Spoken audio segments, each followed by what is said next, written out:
웨스트민스터 신앙 고백서 대요리 문답. 오늘 86문 보겠습니다. 시작. 보이지 않는 교회에 속한 성도들이 임종 직후에 그리스도와 더불어 누리는 영광의 교제는 무엇인가? 자, 답을 읽어보겠습니다. 보이지 않는 교회에 속한 성도들이 임종 직후에 그리스도와 더불어 누리는 영광의 교제는 그들의 영혼이 완전히 거룩하게 되는 것이다. 그리고 지극히 높은 천국으로 영접을 받아 거기서 빛과 영광 가운데 계신 하나님을 배우며 그들의 몸의 완전한 구속을 기다리는 것이다. 그리고 그들의 몸은 죽음 가운데에서도 계속 그리스도와 연합된 상태에 있으며 마지막 날에 그들의 영혼과 다시금 연합할 때까지 침상에서 자듯이 무덤에서 쉰다. 그러나 악인이 죽으면 그들의 영혼은 지옥으로 던짐을 받아 고통과 칠흑 같은 어둠에 머물게 된다.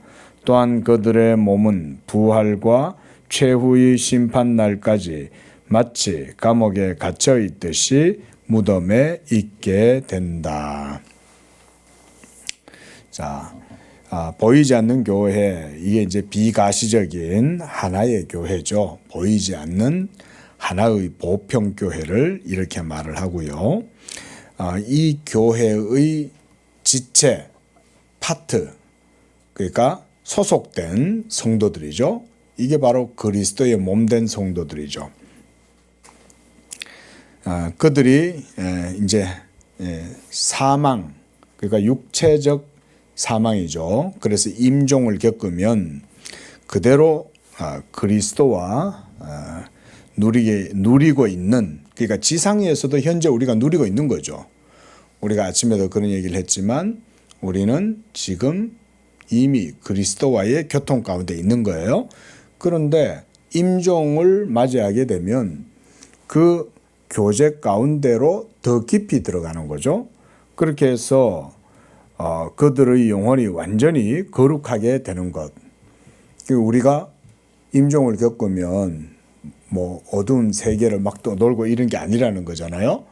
그대로 우리는 하나님의 빛 가운데로 그대로 인도함을 받습니다.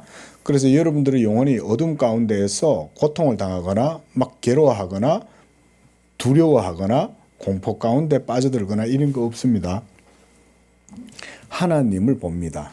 우리가 이런 거 이제 신학에서는 콘템플라치오라고 해서 직관 이렇게 해요. 관조 이렇게도 하고 하나님의 얼굴을 본다는 거예요. 그런 상태 가운데로 들어갑니다. 그래서 여러분들의 영혼이 아주 큰 기쁨, 희락을 누리게 됩니다. 그래서 지극히 높은 천국으로 영접받고 빛과 영광 가운데 계신 하나님을 배우며 하나님을 뵙는다는 것이 콘템플라치오예요. 이게 관조예요. 그래서 하나님을 직관하고 하나님의 얼굴을 배우는 거죠. 그렇게 해도 우리는 하나님의 율법의 정죄나 공격을 받지 않는 거죠. 왜냐하면 하나님의 그 사랑 안에 있기 때문에. 이게 그리스도로 말미암는 은총, 이게 있기 때문에 그런 거죠. 그래서 그들의 몸의 완전한 구속을 기다린다. 그러니까 이 완전한 구속이 언제 이루어집니까?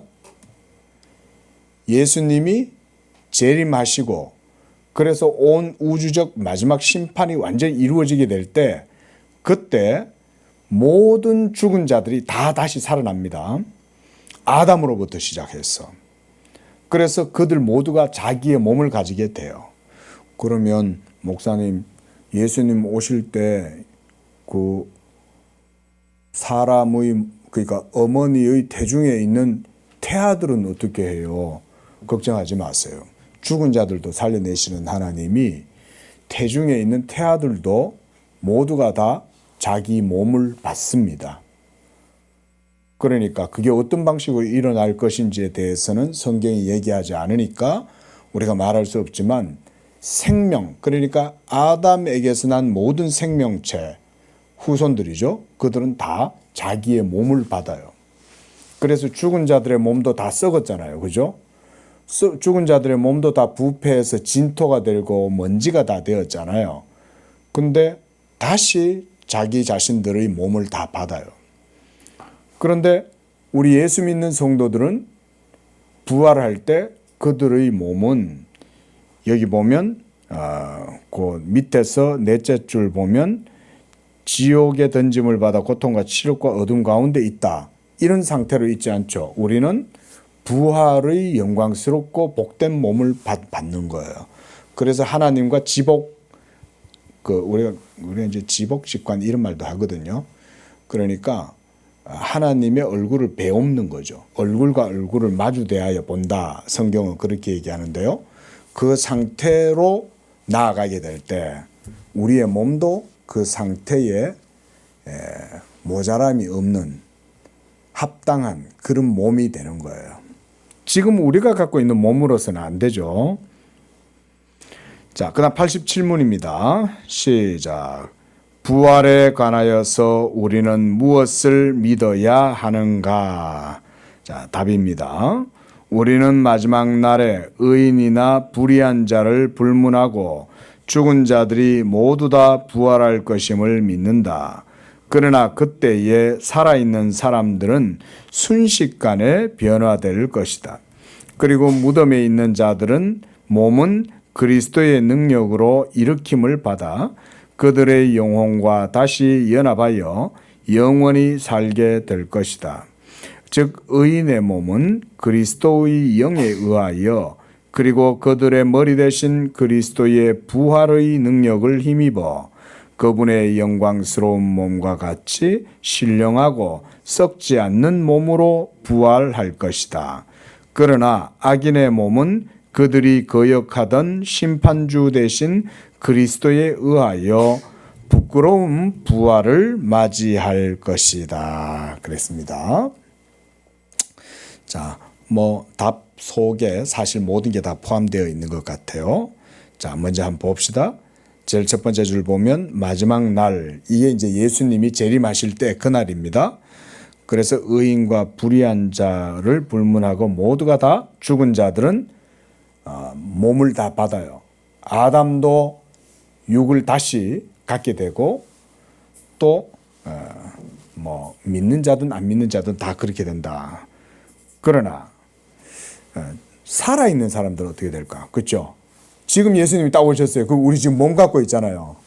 예? 우리가 지금 몸을 갖고 있는데 그럼 이 몸 어떻게 되냐 이 말이죠. 순식간에 변화됩니다. 죽은 자들도 순식간에 자기들의 몸을 다 받고 살아있는 우리들도 이게 전부 다 죄 있는 몸이죠. 이 피지컬한 이 몸을 호련히 변화가 되어서 그 그리스도의 부활의 몸으로 바뀝니다. 그래서 무덤에 있는 죽은 자들의 몸은 그리스도의 능력으로 일으킴을 받고 그들의 영혼과 다시 연합하고 그 상태로 그리스도와 연합되어 있기 때문에 계속 영원히 사는 거죠. 그리고 의인의 몸, 그리스도의 영에 의하여 그리고 그들의 머리 대신 그리스도의 부활의 능력을 힘입고 그분의 영광스러운 몸과 같이 신령하고 썩지 않는 몸, 이 썩지 않는 몸, 신령한 몸, 이게 예수님이 그때가 되면 너희는 하늘의 천사들과 같이 될 것이라고 예수님도 말씀하셨죠.